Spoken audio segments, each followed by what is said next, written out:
All right, ladies and gents, this is another episode of Play Like a Pro. On this episode, we're watching Toronto COD play against Miami Heretics, and we are going to be focusing on JoeDeceives, the SMG player for Toronto COD.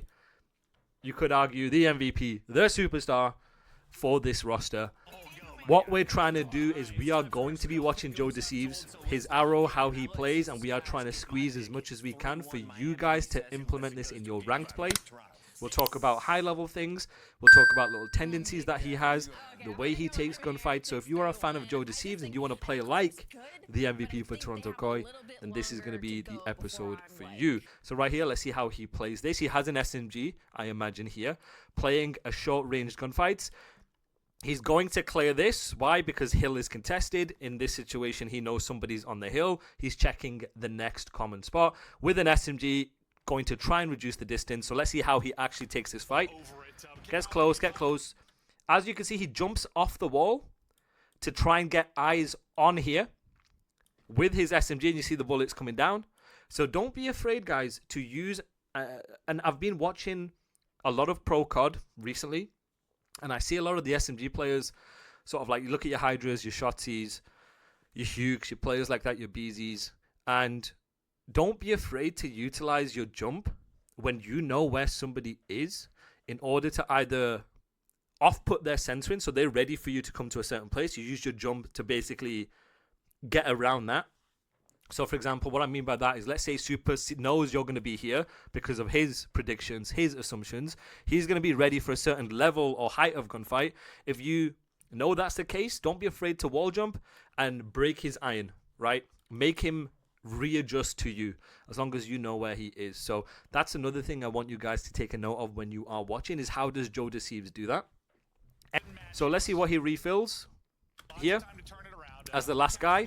Does he still have an SMG? I'm curious to know. Wow, really good plays. Okay, really good plays here. Look at how he instantly, as the last guy in the flow, picks up the pinch. Now, for you guys watching, you might think, well, doesn't it look like he's hacking? Why has he just randomly decided to turn around and play for number 5? And these are the situations that you might have in ranked where you think, wait, he shouldn't be watching that. Wait, he's hacking. He must be looking at me through a wall. No, it's very simple, guys. So right here, you look at the pros who lift the trophies. You dream about seeing your name in the lights. You wish you could be good enough to make content. You wish you could be good enough to be on that stage. But nothing is changing. You're so hard stuck, and you wish you could be earning the big money in the CDL. The same mistakes, the same frustrations. And the real fear isn't losing games.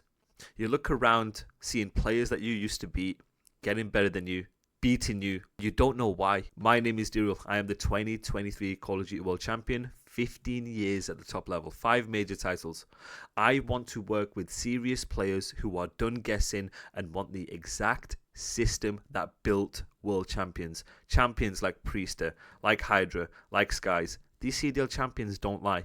I am opening slots for me, for my 8-hour World Championship coaching. This is a full one-to-one built entirely around you. You get everything. Nothing is gate-kept. Your habits fixed. Your strategy rebuilt from the ground up. This is transformation. Players who have done this have gone on to play for top challenger teams, some of which are in the Pro League. One player went from platinum to top 250 in 16 hours. This isn't a coincidence. That's a system with deliberate, purposeful practice. This could be you. You're going to leave being a different player and a different human. If you're serious about your improvement and you're serious about seeing your name in the lights, I'm opening up slots for me.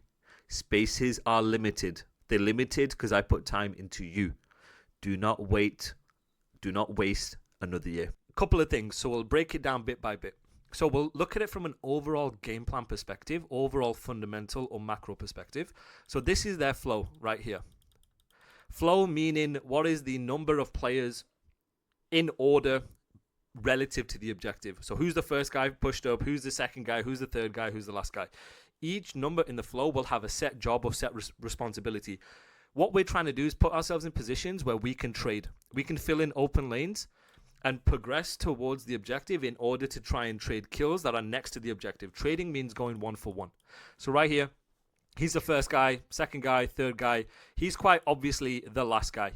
Now, when you are the last guy in this chain, so imagine we all have chains on each other, your job is one of two things. It's you're keeping the game controlled by blocking spawns or playing power positions to refill, right? Or you're watching pinch, or you're watching the long route. Pinch meaning a long route, right? So this is a pinch. Why? Because he's trying to surprise you in the rear, okay? So right here, his job in the moment is, okay, I'm going to refill if I think Miami are here, and I know where all of the players are. If not, that tells me what you don't see will tell me where they could be. So in this situation, they know he's here. They know he's here. They know he's just come off spawn. So therefore, they're looking for one. Pro teams are very good at tracking. It's this very UAV radar-esque sort of mindset, right? So in this situation, with what they see and what they don't see is giving Joe information as the last guy in the flow. This is his job in order to pick up the pinch. That's why he instantly turns around to pick this up right here. Picks it up just in case. And now once he's got that kill, he understands, okay, we've made, looking at his kill feed, and I need you guys to look at your kill feed here. Currently 2-1-1 with an SMG, doing exactly what I'm saying. Think of it, guys. Exactly with what I'm saying with your game plans and flow, think of it like a chain. Think of it like Kleenex is like, get over here, boy. Get over here, right? As a chain. The reason why the chain is so important, again, once we understand or we get information of where Miami could be, or with what we don't see where they could be, we can then play to predict where their pressure is going to be. Once we know where their pressure is going to be, as long as we're chaining together in our flow and we pick up the right lanes, we can help each other fight and get pushed out the map. Why? To eventually spawn them deeper, play the next best position, get information early, and win that next wave. Call of Duty is simple as that. So look at, this is what we call bumping. Number 1 has bumped out number 4. Now, I'd argue it should have been a lot quicker. That's your game plan. Even though we know the last person's here, he's got shot by number 2. So you should be going. Are you still hard stuck? You've been grinding, ranked, you're still platinum, you're still diamond, you're still crimson. You're bad at the game. You're bad because you've never been taught how the top 0.1% of players actually think. Players like you spend hundreds and hundreds and hundreds of hours practicing the wrong things. You build bad habits. And you know what the worst part is? You don't even know what that is. You don't know what you don't know. So nothing improves no matter how many games you put in, no matter how many YouTubers you watch. I'm DREAL. I'm the 2023 World Champion. I have distilled 15 years of competitive experience and knowledge into a course that gives you the exact same system, the mindset and the mechanics that built world champions. Learning from players like Crimsix, Hydra, Sib, Neptune. Not tips, not tricks. You're going to get pro level strategy, movement, aim drills, positioning, and a mindset with all of these. All instantly downloadable for you. You stop losing gunfights you know you should win. You start climbing the ladders. Join the hundreds of people who have already downloaded this course and have already seen instant improvements. Go to dreal.co.uk, click this here, or go to the courses, download tonight, play differently tomorrow. This is where your improvement actually starts. You'll spend more money on a controller or a gaming chair, but you won't spend any money to help you learn instantly. You decide. Gets to a good position. JoeDeceives refills the position that Kleenex is in. Refilling means I play the position that you were in, and then they're playing the next wave. Wave meaning a set of respawns for the enemy. And now, again, regardless SMG, AR, play in a position to then hopefully trade out if Kleenex ends up dying. So let's see how he plays it here. Does a good job. Getting ready to push where needed. Discipline, getting ready to push if needed. Doesn't do anything. Holding. So let's see how he plays it off here. Plays towards time. Why? Because this is his job in the moment. Now, as he knows what his job in the moment is, you can play, okay, my job is to play time. Where could you be coming from? He knows, he sees his minimap. He knows his teammate is bumped out. Therefore, his job is to watch this And how he can watch it will be based on the weapon that he has. Maybe he goes slightly forward to reduce the distance. Let's see how he plays it here. Now he knows his teammates died. So I'm curious to see, does he isolate either 7? Does he isolate 6? I'm curious to know what his instant decision is going to be. Yes, he's playing to isolate, playing to bump out, playing to get speed. So this I really liked, to be honest, when I was even watching it. And we know he's just gone 1-for-1. Now it's a 2v2. He's got this guy weak, right? Which means he's less likely to just mindlessly run out. He's the first guy in flow. So his job is potentially to get space, to get information, to get the first kill of the next wave, whatever the game plan may be. And I really don't mind the fact that he's decided to ape out, spawn them deeper, and take the shotgun fight on number 7. This was good because he realizes Super has an AR, right? And this is what the best SMG players do. If you've watched my previous Play Like a Pros, is the SMGs, they want to fight ARs. If they know you've got an assault rifle, they want to shotgun you. They want to get in your face, right? So I like the fact that he's bumped out immediately trying to get the trade on Super because Super has an AR. And if he tries to fight Joe close range, he's going to have a low percentage fight of winning that. So therefore, Joe plays with confidence as the first guy in the flow, takes the fight immediately. And look, Super has absolutely no chance here. Gets the first shot, only half health with an AR. That shows you the power of putting your weapon in the highest percentage gunfight position that you can when you understand where people are going to be. Determines the micro, so let's see what he's going to be doing here. He spawns essentially close to the time, / as close to a teammate, which means Miami have no map progression, meaning he can fill wherever he needs to. Looks at the time, looks at where his teammates are, third guy in the flow. Where's the pressure coming from? Are we listening to teammates? How do we team fight together? I fully expect number 1 to shift across to P2 and help take fights. He might clear his mid time in here. Once he doesn't see anything, he might get across here and maybe trust number 4 to watch it. But once we read the pressure, I'm interested to see how Joe takes the fight towards where the enemies are and how he does it and how confidently he does it. So let's see it here. Clears his mid time in. Challenging where we think the pressure is coming from, or they've gone 1-for-1. All they have to do here with 27 seconds left is take the same fights. Guys, Pro COD is about understanding where the pressure is coming from and being in tradable positions, but most importantly on this game with how fast it is how do we isolate people? How do we take the same fights with our teammates? So what I'm expecting here is these guys to try and 1v2 someone and continuously keep on 1v2 in, 1v2 in, 1v2 in. That's like the game within the game now. It's not only good enough to trade, because of now how fast the game is, trading is not the same as team shooting. The teams who get together and team shoot the best and isolate the best are the ones that have success when they're in positions like this. So let's see how he plays it here. Fighting here, taking the same fights. Now I expect them with numbers. This is part of your rules. When you have numbers, COD is a game of numbers. You're on 3v2. Keep it straightforward. Keep it stupid simple. And just ape. Ape, team shoot, play fast. So they know he's still in the hill. They're clearing things. He's clearing things as he's coming in. So in his head, he's thinking, right, I don't see him here. Where could he be? He could be here, here, here. Clearing it in your head. That's how you become really fast with how you clear. You can use a stun, use a nade to clear things. And now they're just taking fights together. Very good. And now they know the last guy's here. It's a 1v2. I expect them to fully ape them out. There we go. Okay. Macro determines the micro. Okay. So right here, Toronto have decided, right, we're going to rotate through middle instead of bumping out front and then flipping them behind. So Joe, playing the time, recognizes in the moment, uses his stun for information. Guys, one of the biggest things you guys have to do in ranked when you are diamond, you are platinum, you are cream, is you are not using your utility enough to either nade power positions to dictate the fight on your terms, or use your stuns to stun the cuts to get information of where people could be. This helps you with your timings. This helps you with the angles you want to take. This helps you fighting off stuns. He's thinking, right, somebody could have spawned behind us. Why? Because we're all past the 50 and it's open. Therefore, I'm going to check it. We're still looking for two. So let's see how he plays it. Clears his front. Doesn't take the fight.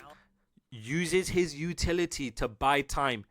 He's weak right here. So he's thinking, right, if he's weak, with 15 seconds left, Super's just going to ape him out. So he's timing his nade to then potentially chal off that if he hits. See, look, he's challenging off it. He's not full squaring on the guy's super. Why? Because he has an AR. And he's weak. Therefore, he's going to have a low percentage of winning that gunfight. But he's playing an off angle, essentially, to try and camera him and let super come to him in a shotgun range. So once he regens, maybe he chals. There you go.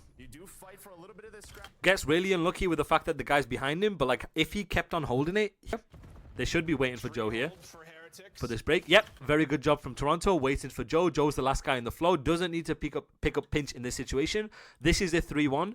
This is how you break hills. Your macro determines your micro. So what your job is in the moment is going to determine how you actually then take a chal, chal off a stun, chal off a nade, how you camera, how you predict where people are going to be, how can you break cameras, stuff like that. So let's see how Joe plays it here as the third guy. Are they going to do a 2-1 here? Curious to see. Yep, Joe takes his fight with an SMG. He puts himself in a position of power. One mistake that I do see from people in ranked is they'll have an AR in this situation and they'll try and take SMG fights here, which based on where you are in your flow is okay, but you're not going to get high percentage gunfights taking that. Why? Because you're taking SMG fights essentially.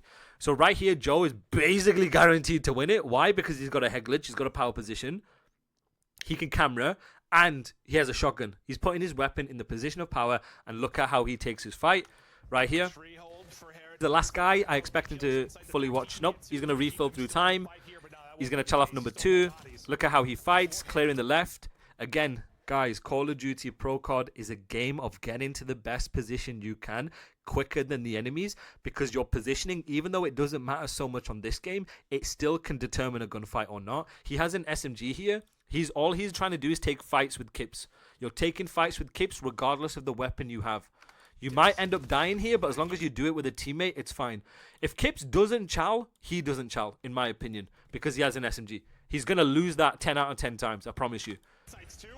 There you go. You see, this is the point I'm trying to make, is regardless of the weapon you have, when you're in this conveyor belt system, as long as you understand or anticipate where the pressure is coming from, you can refill power positions regardless of the weapon you have to try and take fights together. In actuality, it's flipped. He has an AR in an SMG position. He has an SMG in an AR position. In a perfect world, he'd have an assault rifle. He'd have an SMG. Why? Because you're putting the strengths of the weapons in the positions of power, right?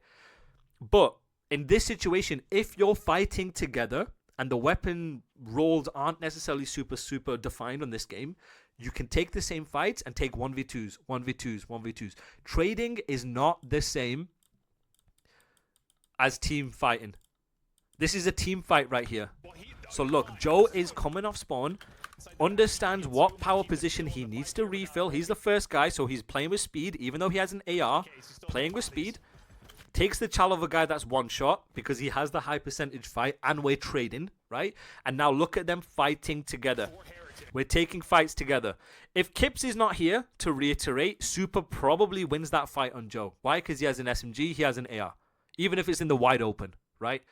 But because we're fighting together, even though he has a low percentage chance of winning it, they're doing it together. That's better than anything. So don't overthink it. Just get to a good spot, fight together.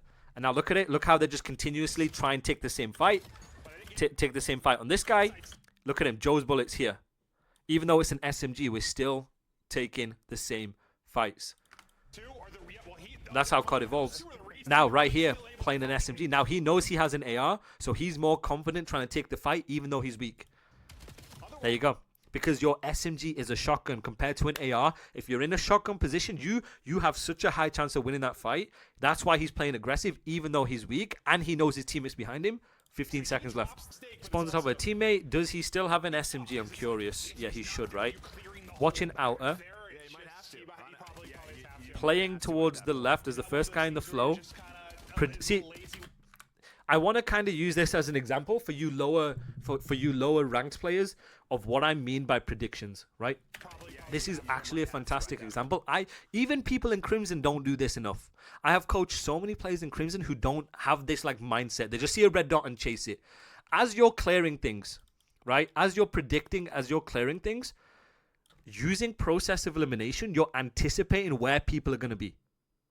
Look at him pre-firing, just on the odd chance, as he's clearing, he sees nothing here, that maybe he could be here. That's good odds after you've cleared basically most things. You could either be here or here. That's a 50-50 right there. Right, of course, it doesn't take into account the guy could bang, whatever, but if you do it quick enough, you kind of remove any, or you don't remove, you minimize any COD timing you could potentially get if you do it fast enough, right? And look at him pre-firing the left of where he thinks someone could be. Now that he sees nothing's here, in his head, he's like, yo, oh shit, they're going to be back there. Oh, damn. Oh, man, they're going to be back there. Look at him instantly.